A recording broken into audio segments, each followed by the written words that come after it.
Hi, I'm James. I am here on behalf of Practical Boat Owner. I'm undertaking a lot of work on Maximus project boat. It's a Maxi 84 28 foot, and today we're going to be looking at compounding the sides, the top sides. We're here because we're really interested in showing the members, the readers of your magazine, how to do a job themselves well. And it's all about, getting the right tools for the right job, some things, tips and tricks that you may not be aware of, which help you to do the finishing process the right way, one time only, because you're all busy. So this is Roman, our technical expert on Profile, which is our range dedicated to boats. Yeah. And you're going to tell us. Yes, exactly. So as Christine said, I think the main thing is with our products and our process is very simple.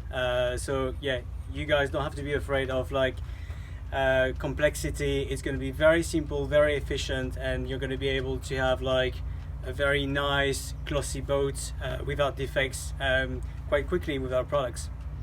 Okay, so we have set up a little bit of an experiment on using the top sides of Maximus. We have taped off 3 different areas which are 80 centimetres wide by the depth of the top sides. In the centre here we're going to leave as a control so we can see the before and after, and then to the left we're using the premium paste product from Farécla, and to the right we're using the Select product, so we'll be able to get a visual take on the difference of the process. So Roman, we've got 2 different polishing machines here, sander polishers. I've got the Clark CP150 sander polisher, which is dual action. What have you got there? So yeah, you're right, these are different machines. This is a rotary machine, so the way it works, it spins like that, and yours is actually not only spinning like this but also in a figure of 8. So it gives a really good finish. It's very easy to use it flat, but in terms of cut, if I'm being honest, that machine is going to give you a better cut because it's rotary. So depending on the type of job, especially on a gel coat, it's a hard surface, you might want to use a rotary instead. So on a wide gel coat, if you only want to use a one-step product, what I would recommend that you do is use Select as a first stage with our twisted wool pad, followed by Select again, this time with a lamb's wool. And what this is going to do is boost your gloss level and give you a nice finish as well. So that works well for a white gel coat, that's perfect. So as this is a brand new pad, you really want to make sure that you're removing all the loose fibers from it. So I'm going to use our spurring brush and then spin the machine and then remove the excess of fibers. Because this is a liquid, I'm gonna have to shake the bottle. You want to make sure that the product is well shaken before every use, so like this.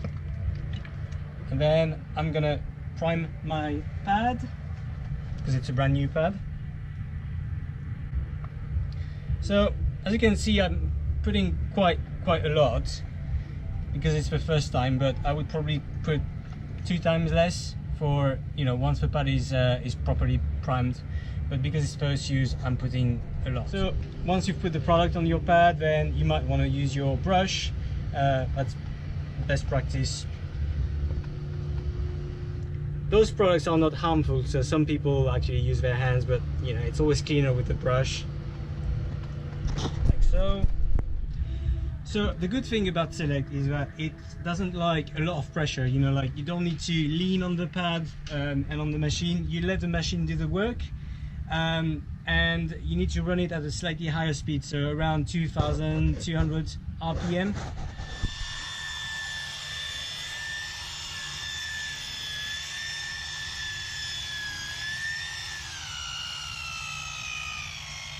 Yeah, so as I said, I would apply the product, tiny bit of product a bit everywhere, on the surface. Don't work on too large areas, so that's probably the maximum you want, 1 square meter, a bit less. Yeah. You need to be able to reach all the areas. So the area is a bit big that I've taped off. Yeah, exactly. And then I would just start on the lowest speed because you want to make sure that you're spreading the product evenly on the surface. So the last speed is the fastest speed.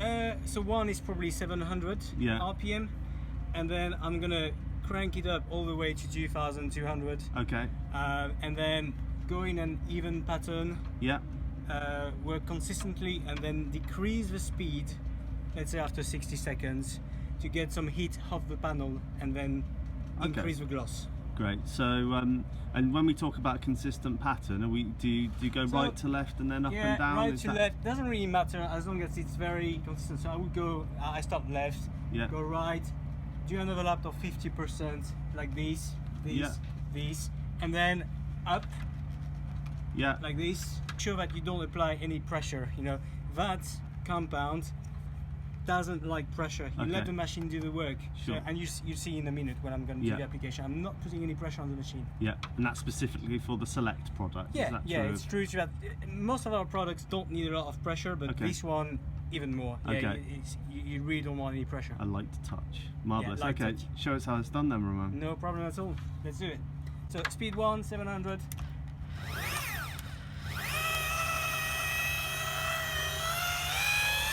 Increasing the speed.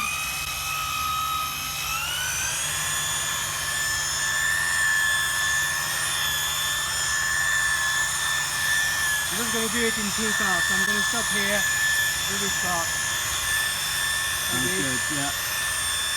It's important to keep it a comfortable working area.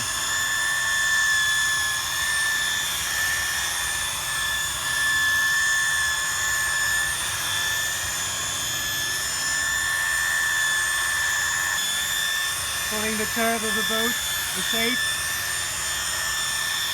and then decreasing the speed at around 1100. No pressure. Take the heat off, and you're done.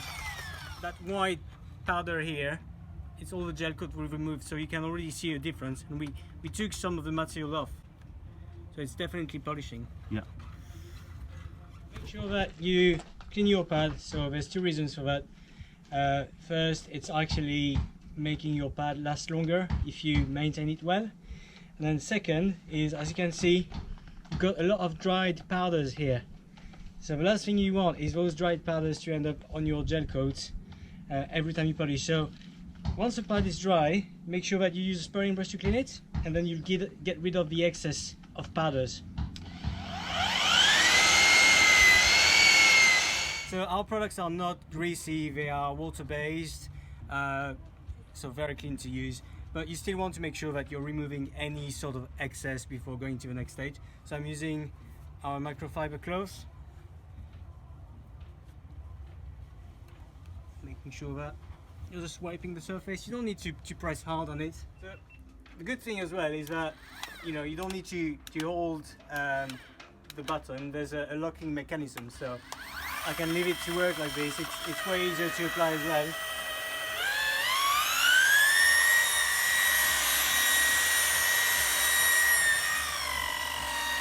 Increasing the speed, going over the panel. See, I'm not putting any pressure here. Wipe off the surface. Hey Roman, you've done some great polishing on this white gel coat. I can see a pretty good reflection of the label in the gel coat itself. I think that's probably about an 80–85% gloss reading, just guessing if we had a gloss meter. So look, what do you think about that product on white gel coat? Yeah, I mean, for me that's the go-to product if you want a one-step product on a white gel coat. It's just perfect. You don't even need a finish. Thanks.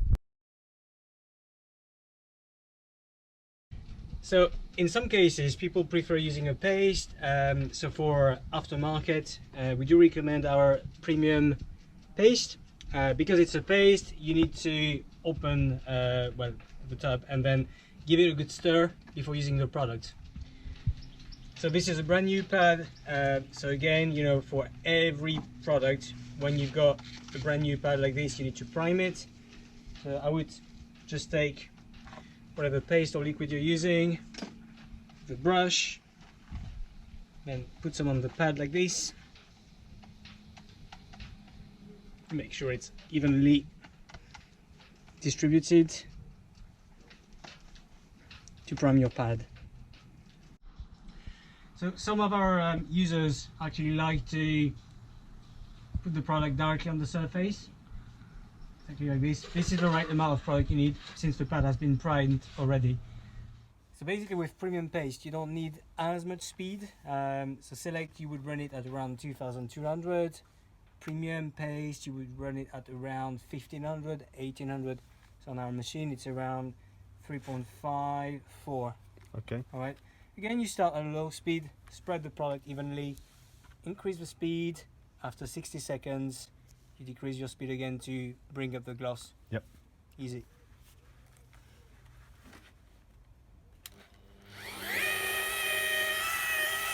It's a new pad, so you need to really spread the product first.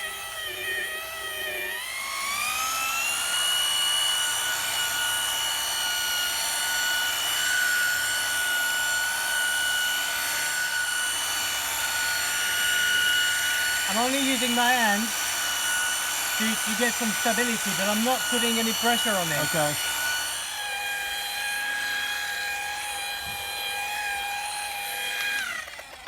Always try to work in small sections.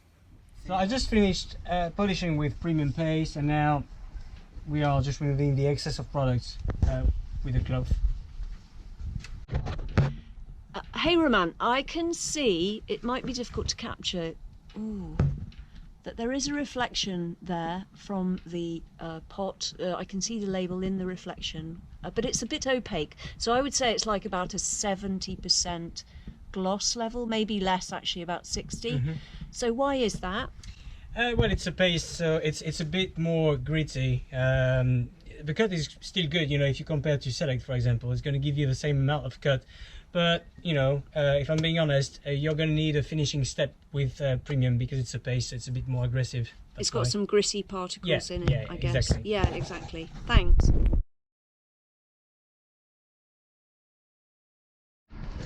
So this is the lamb's wool pad, which goes with our finishing compound, profile finish. So very easy to attach thanks to the Velcro. As you can see, you've got a tiny bit of room left, which is completely normal.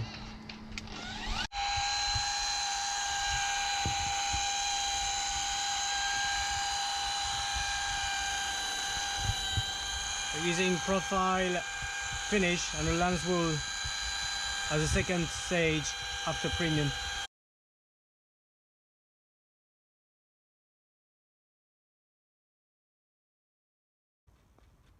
So we are going to do the gloss test having applied both the premium paste and the select. This is for the select here.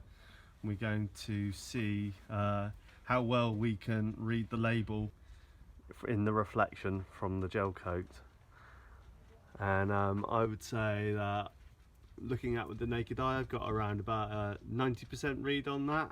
If you just come over here, Christine, and compare it to the control area where we've got absolutely no reflection whatsoever, so we're at 0. The premium plus. Again, we can see we've got the same sort of level of cut, but we've got nowhere near the same level of gloss that we've achieved from one coat and one process of that. So I'd say, you know, we can't see a huge amount of the label of the packaging.